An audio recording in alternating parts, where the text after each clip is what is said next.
Guys আজকে class 4 এর অঙ্ক নিয়ে চলে এসেছি। যদি সবার আগে অঙ্ক পেতে যাও তাহলে আমার চ্যানেলটিকে সাবস্ক্রাইব করো এবং পাশে থাকা বেল আইকনে প্রেস করো সবার আগে অঙ্ক পাওয়ার জন্য। আমার সকল প্রিয় ছাত্রছাত্রীরা আজকেও ক্লাস 4 এর অঙ্ক নিয়ে চলে এসেছি। আর এই অঙ্ক পরীক্ষাতে 100% পড়বে। আজকে আমরা শিখব ক্ষুদ্রতম সংখ্যা এবং বৃহত্তম সংখ্যা বের করতে হয় খুব সহজভাবে। বুঝতে পেরেছো? আমি খাতাতে লিখে নিয়েছি, আমি তোমাদের খাতাতে করে করে দেখাবো আর হাতে ধরে ধরে শিখিয়ে দেবো তোমাদের। চলো আমি শুরু করছি। দেখো, ক্ষুদ্রতম সংখ্যা আর বৃহত্তম সংখ্যা, ঠিক আছে? আগে আমাদেরকে জানতে হবে ক্ষুদ্রতম সংখ্যা কী আর বৃহত্তম সংখ্যাই বা কী। ক্ষুদ্রতম সংখ্যা মানে সবচেয়ে ছোট আর বৃহত্তম সংখ্যা মানে সবচেয়ে বড়। তোমরা এই দুটো মনে রাখবে, তাহলে তোমাদের এই ক্ষুদ্রতম সংখ্যা আর বৃহত্তম সংখ্যার আর কোনো কিছু অসুবিধা হবে না। বুঝতে পেরেছো? চলো আমি নিচে থেকে শুরু করছি। দেখো, এক অঙ্কের ক্ষুদ্রতম সংখ্যা কী আর এক অঙ্কের বৃহত্তম সংখ্যা কী। দেখো, এক অঙ্ক বলতে আমরা কি বুঝি না, একটাই অঙ্ক, একটাই সংখ্যা, একটাই সংখ্যাকে বলি আমরা এক অঙ্ক। ঠিক একটা সংখ্যাকে আমাদের মাথাতে কি লিখি না, একক। ঠিক তাহলে আমরা বুঝতে পারলাম যে একক ঘরে একটা একটা করে সংখ্যা কত অবধি যায়, ঠিক 9 পর্যন্ত যায়। 1 2 3 এভাবে যেতে যেতে কত পর্যন্ত যায়, 9 পর্যন্ত যায়। বুঝা গেল? তাইলে আমরা এখানে তো তোমরা বলো তো যে এককের ঘরে সবচেয়ে ছোট সংখ্যা কোনটা আর কোনটা বড় সংখ্যা। তাহলে বলবে এককের ঘরে সবচেয়ে ছোট সংখ্যা হচ্ছে 1 আর বড় সংখ্যা আমাদের 9। ঠিক এটাই এক অঙ্কের ক্ষুদ্রতম সংখ্যা মানে হচ্ছে আমাদের 1। ঠিক আছে? তাহলে এক অঙ্কের বৃহত্তম সংখ্যা মানে কি না, এক অঙ্কের যেহেতু এককের ঘরে 9 পর্যন্তই লাস্ট, আর এই 9-এর পর কী হয় না 10 হয়ে যাচ্ছে, আর 10 সংখ্যাটা আমাদের কী সংখ্যা না দশক সংখ্যা। তাহলে আমরা কী পেলাম, সবচেয়ে বড় 9 পেলাম। তাহলে আমাদের এক অঙ্কের বৃহত্তম সংখ্যা কত না, আমাদের 9। বোঝা গেছে? ভিডিওটা পুরোটাই দেখো, তোমাদের ক্ষুদ্রতম সংখ্যা আর বৃহত্তম সংখ্যার কোনো অসুবিধা হবে না। বুঝতে পেরেছো? দেখো, এরপর আমরা এখানটায় লিখে নিয়েছি 2 অঙ্কের ক্ষুদ্রতম সংখ্যা আর 2 অঙ্কের বৃহত্তম সংখ্যা কি। ঠিক দেখো, তাহলে 2 অঙ্ক বলতে আমরা কি বুঝি না, আমরা প্রথমে এখানটায় লিখে নেবো একক আর দশক। বুঝতে পেরেছো? 2 অঙ্ক মানে কি, দুটো আমাদের অঙ্ক, দুটো একক আর দশক। বুঝতে পেরেছো? আমরা কোথা থেকে গুণি দশক না, আমরা 10 থেকে গুণি। ঠিক আছে? দশক সংখ্যা আমাদের 10 থেকে পাই। ঠিক 10 থেকে গুনে গুনে আমরা কি করে যাই না 11 12 13 এইভাবে গুনে গুনে গুনে তোমার 99 পর্যন্ত আমরা দশক সংখ্যা লিখি, তাই না? এই 99-এর পর যদি আমরা গুণি কী হবে না, আমাদের শতক সংখ্যা হয়ে যাচ্ছে। সেটা যদি আমরা 100 লিখি, 100টা কি আমাদের দশক সংখ্যা রইলো? এটা কি 2 অঙ্কের রইলো না এটা 3 অঙ্কের হয়ে গেল? এটা আমাদের 3 অঙ্কের হয়ে গেল। তাহলে আমরা দশক সংখ্যা কত অবধি পেলাম, 2 অঙ্কের সবচেয়ে বড় সংখ্যা পেলাম 9 আর 9। আর 2 অঙ্কের ক্ষুদ্রতম সংখ্যা কী পেলাম না 10 পেয়ে গেলাম। তাহলে আমরা এখানটায় লিখতে পারি 2 অঙ্কের ক্ষুদ্রতম সংখ্যা হচ্ছে 10। ঠিক 2 অঙ্কের বৃহত্তম সংখ্যা কি না 99। বোঝা গেল? এরপর তোমাদের সবচেয়ে শর্টকাট ট্রিক্স আমি শেখাচ্ছি। দেখো, তোমরা আশা করি বুঝতে পেরেছো। এরপর দেখো, এই 3 অঙ্কের ক্ষুদ্রতম সংখ্যা আর 3 অঙ্কের বৃহত্তম সংখ্যা তোমাদেরকে এইভাবে বোঝালাম, এইভাবে তোমাদের আর দেখার দরকার নেই। বুঝতে পেরেছো? এরপর তোমাদেরকে সহজভাবে আমি শিখিয়ে দিচ্ছি।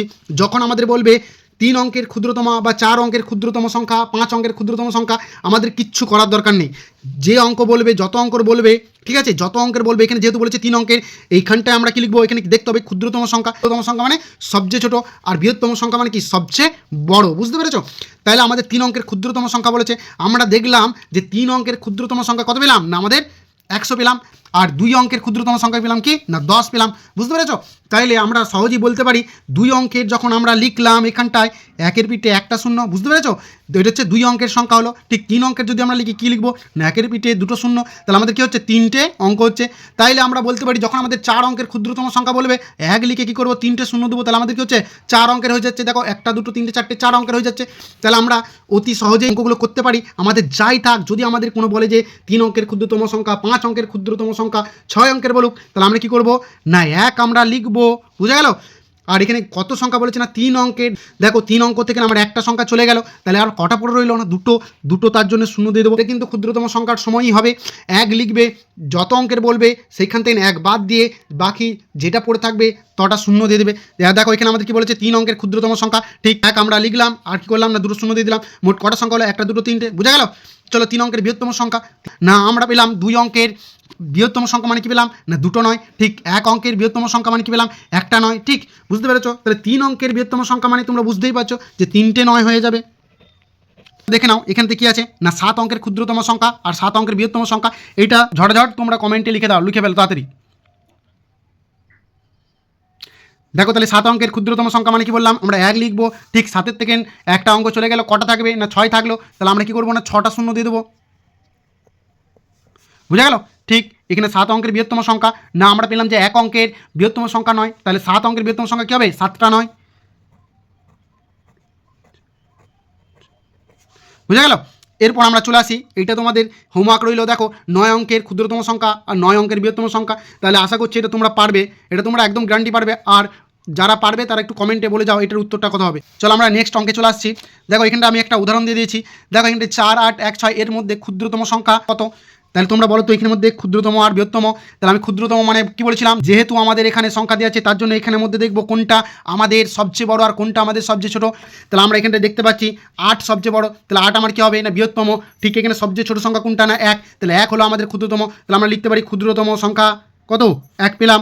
ঠিক তারপর বৃহত্তম সংখ্যা কত পেলাম না 8 পেলাম। বুঝতে পেরেছো? তোমাদের ক্লাস 4-এর এই ক্ষুদ্রতম সংখ্যার বৃহত্তম সংখ্যার অঙ্ক থাকবেই থাকবে, 100% গ্যারান্টি, তোমাদের পড়বেই পড়বে। দেখো তারপর আমরা চলে আসি, ওই যে 3 অঙ্কের সংখ্যা দিয়েছি। দেখো এখানটায় 3 অঙ্কের সংখ্যা আছে, ঘাবড়ে যাওয়ার কিছুই নেই। এখানের মধ্যে দেখতে হবে যে কোনটা বড় আর কোনটা ছোটো। কিছু সংখ্যা নিয়ে নিয়েছি 3 অঙ্কের, যেমন হচ্ছে তোমার 853, ঠিক 762 আর 159। এদের মধ্যে ক্ষুদ্রতম ও বৃহত্তম সংখ্যা কত? তাড়াতাড়ি কমেন্টে বলো এটা কোনটা হবে বৃহত্তম আর কোনটাই হবে ক্ষুদ্রতম। যারা কমেন্টে লিখতে পারবে তারা জানবো অঙ্ক শিখতে পারছো, যারা লিখতে পারছো না তারা এখনও অঙ্কে কাঁচা আছো। ঝটঝট কমেন্টে লিখো। দেখো এখানটাই একটু দেখে নাও, আমি করে দিচ্ছি অঙ্কটা। ক্ষুদ্রতম সংখ্যা কী পেলাম না 159 না 159, বুঝা গেল। এরপর এখানটা দেখো তো বড় কোনটা, বৃহত্তম সংখ্যা কোনটা পেলাম না 853 853। ঠিক আছে, বুঝতে পেরেছো? যদি ভিডিওটা ভালো লাগে তোমরা লাইক কমেন্ট শেয়ার করে দাও। যদি ভিডিওটি ভালো লেগে থাকে তাহলে চ্যানেলটাকে সাবস্ক্রাইব করে দাও, লাইক কমেন্ট শেয়ার করে দাও। আবার দেখা হচ্ছে নেক্সট ভিডিওতে।